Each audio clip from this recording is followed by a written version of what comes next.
সুপ্রভাত বন্ধুরা, কেমন আছো তোমরা সবাই? আশা করি তোমরা সবাই অনেক ভালো আছো, আমিও ভালো আছি। আজকে যেহেতু সোমবার, তাই দেখো এখানে ফ্রেশ হয়ে সবার আগে চলে এসেছি জানলাগুলোকে খুলতে। আর সোমবার মানেই না অনেক ধোয়াধুয়ি, অনেক মোছামুছি থাকে। হ্যাঁ, তেমনি আমারও আজকে অনেক ধোয়াধুয়ি মোছামুছি আছে, কারণ কালকে রাত্রেবেলা আমি কিছুই ধুয়ে রাখতে পারিনি। আমার শনিবার থেকেই শরীরটা খুবই খারাপ হয়, তো সেই কারণে আমি রোববারেও কোনো ভিডিও করতে পারিনি, তোমাদের সঙ্গে ভিডিও শেয়ার করতে পারিনি। তো যেহেতু ওই যে বললাম সোমবার ধোয়াধুয়ি থাকে, তো দেখো এখানে সবার আগে আমি ধুয়ে নিচ্ছি গ্যাসটাকে, মানে মুছে নিচ্ছি আর কি। আমি সোমবারে গ্যাস না মুছে, রান্নার জায়গা না মুছে কোনো রকমের রান্না করি না, কারণ যেহেতু বাবার বার আমি একটু মানি, বাবার বার শনিবার এগুলো একটুখানি মানার চেষ্টা করি। তারপর তো আছে বজরংবলির বার আছে, বিশুদ্ধবার আছে। এমনিও আমি বাসি রান্নাঘরে কাজ করি না, আমি বাসি ওভেনেও কাজ করি না, আমি মুছে রাখি। তো এখানে দেখো কথা বলতে বলতে আমি চা বসিয়ে দিয়েছি। তোমরা যারা যারা আমার ভিডিও ফলো করো তোমরা জানোই সকালবেলা আমার একটু চা লাগে, চা ছাড়া আমার সকালটা ইনকমপ্লিট।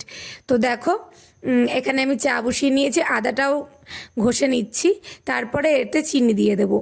আচ্ছা, এখানে একটা কথা বলি, অনেকেরই মনে প্রশ্ন হতে পারে যে আমি চৈত্র মাস বা শ্রাবণ মাসে কি করি। চৈত্র মাস বা শ্রাবণ মাসে আমি আদাটা বাদ দিয়ে চা খাই। কেন খাই?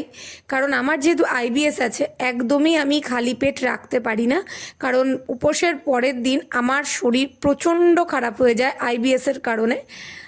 তো সেই জন্য আমি খালি পেট রাখতে পারি না। হ্যাঁ, আমি আদাটা অ্যাভয়েড করি সেই সব মানে দিনগুলোতে, কারণ কি যেহেতু উপোস থাকি, আদাতে পেট গরম করে করে ফেলতে পারে। আর দ্বিতীয়ত যেহেতু আনাজের মধ্যে সমস্ত তরকারির মধ্যে তো আদাটাও থাকে, তো সেই হেতু আমি আদাটাকে অ্যাভয়েড করি। তো দেখো কথা বলতে বলতে এখানে আমার চা ছাকাও হয়ে গেছে, এখানে আমি চলেও এসেছি। চা আর বিস্কুটটা খেয়ে নেব। তারপরে যেহেতু সোমবার, আজকে নিরামিষ রান্না করব, রান্নার মধ্যে করব সোয়াবিন। তো দেখো চা খেয়ে চলে এসেছি সোয়াবিনটাকে সেদ্ধ করতে।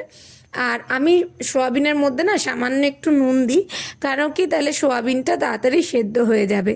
তো এখানে দেখো আমি একটু লবণ দিয়ে নিচ্ছি। আর সোয়াবিনটা যতক্ষণে সেদ্ধ হবে ততক্ষণে আমি চলে যাব কুটনোগুলোকে কাটতে, মানে একটু আলু, তারপরে টমেটো, আদা এগুলোকে কেটে নেব, কারণ কি তাতে রান্নাটাও তাড়াতাড়ি হয়ে যাবে। আমি এখন চেষ্টা করি সকাল সকাল উঠে রান্নাটাকে করে নেওয়ার, কারণ সোনাকে একটু যাতে টাইম দিতে পারি, কারণ এই সময়টা তো ওর কথা বলার টাইম, যেহেতু প্রিম্যাচিওর একটু ওর দেরি হয় সবেতে। তো এখন দেখো এখানে আলুগুলোকে নিয়ে নিয়েছি, বা চট করে আলুগুলো, লঙ্কা, টমেটো, আদা এগুলোকে কেটে নেব, এক ছটকায় কেটে নেবো যাকে বলে আর কি।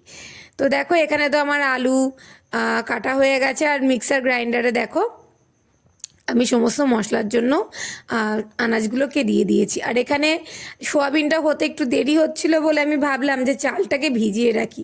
চালটাকে যদি তাড়াতাড়ি করে ভিজিয়ে রাখতে পারি না, তাহলে কি হয়, ভাতটা হতে না দেরি হয় না। যেহেতু দিদি একটু দেরি করে আসে, সেহেতু আমি একটু তাড়াতাড়ি করে, মানে যদি আমার হাঁড়ি ধোয়া থাকে, আমি চালটাকে বসিয়ে দিতে পারি, তাহলে সোনারও দেরি হয় না, সোনাও তাড়াতাড়ি খেয়ে নিতে পারে। আর চালটাকে ভিজিয়ে রেখে যদি ভাত করা যায় তাহলে চালটা খুব সুন্দর হয়ও, ফ্রেশ হয় চালটা, মানে ভাতটা, আর তাড়াতাড়ি হয়, গ্যাসটা বাঁচে আর কি। তো এখানে তো আমার চালটা ভেজানো হয়ে গেছে, আর এখানে দেখো সোয়াবিনটাও কমপ্লিট। এবার সোয়াবিনটাকে আমি তুলে নেব, আর তোলার পরে আমি চলে যাব আমার ঘরের বিছানাটা গোছাতে। সোনা উঠে গেছে, সোনাকে ওর বাবা খাইয়ে দেবে, আমি খাবার করে দিয়েছি। তোমাদের মনে হতে পারে যে আজকে অন্য ঘরে, আজকে সামনের ঘরে এসেছি, কারণ কি এই যে গরম পড়ছে, আমাদের ভিতরের ঘরটা প্রচণ্ড গরম, গরমে থাকা যাবে না। আর সোনা যেহেতু সিজার বেবি, ওর গরমটা না একটু বেশি। তো আমি ওই জন্য ওর বাবাকে বললাম যে সামনের ঘরে চলো, গিয়ে এই গরমটা সামনের ঘরেই থাকি। আর তারপরে হচ্ছে একটু খাটটাতেও প্রবলেম করছিল, তো সেই জন্য আমরা সামনের ঘরে শিফট করি, খাট যেহেতু পাতা আছে সামনের ঘরে শিফট করি। তো দেখো আমার বিছানা গুছাতে গুছাতে সোনার খাওয়াও হয়ে গেছে, এবার সোনাকে যাব মুখটা ধুইয়ে দেবো, তারপরে আমি রান্নাটাকে শুরু করব। তো এখন সোনাকে মুখটা ধুইয়ে দিই, ধুইয়ে দেওয়ার পর ও যেহেতু এখন ওর বাবার কাছে বসবে না, আমার কোলেই থাকবে, তো ওকে নিয়েই আমি রান্নাটা করে নেব। এখন যত বড় হচ্ছে না তত বেশি জেদ বাড়ছে, তত বেশি আমার কাছে থাকা বাড়ছে।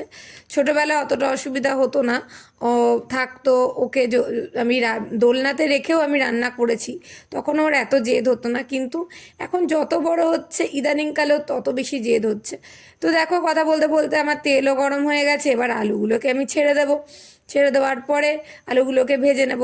আমি আমার চ্যানেলে এর আগেও অনেকবার পনির রান্না বা সোয়াবিন রান্না, এমনিও টুকটাক রান্নার ভিডিও দিয়েছি, তো সেইগুলো বলে আর আমি ব্লগটাকে বাড়াতে চাইছি না।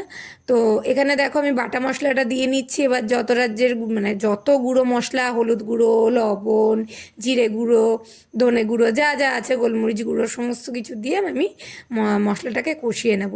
তো দিয়ে রান্নাটাকেও কমপ্লিট করে নেব। যেটা বলছিলাম, এখন যত বড় হচ্ছে তত বেশি ওর জেদ বাড়ছে, তাই ওকে চেষ্টা করি ওকে আমি একটু সময় দেওয়ার। আর ইদানিং আমারও শরীরটা সেরকম ভালো যাচ্ছিল না বলে আমি কোনো ব্লগ দিইনি। আমি তো সোমবারে সোয়াবিন রান্না করি। তো তোমরা কে কে কী রান্না করো প্লিজ কিন্তু কমেন্টে জানাতে ভুলো না। তোমরা কেউই সেরকম একটা কমেন্ট করো না, আমি বলি তাও করো না। তোমরা কমেন্ট করলে আর কিছুই না, আমিও বুঝতে পারবো যে আমার ভিডিও তোমাদের কেমন লাগে। তো দেখো এখানে কথা বলতে বলতে আলুটাকে ভালো মতন কষাচ্ছি, আর এখানে দেখো সোয়াবিনটা প্রায় কমপ্লিট। এবার এর মধ্যে আমি গরম মশলা দিয়ে নামিয়ে দেব। আর এখানে ভাতটাও আমার ভেজানো হয়ে গেছে, দেখিয়ে দিলাম। তো আজকের ভিডিওটা এই অবধি। ভালো লাগলে লাইক, কমেন্ট, শেয়ার করতে ভুলো না, সাবস্ক্রাইব করতে ভুলো না।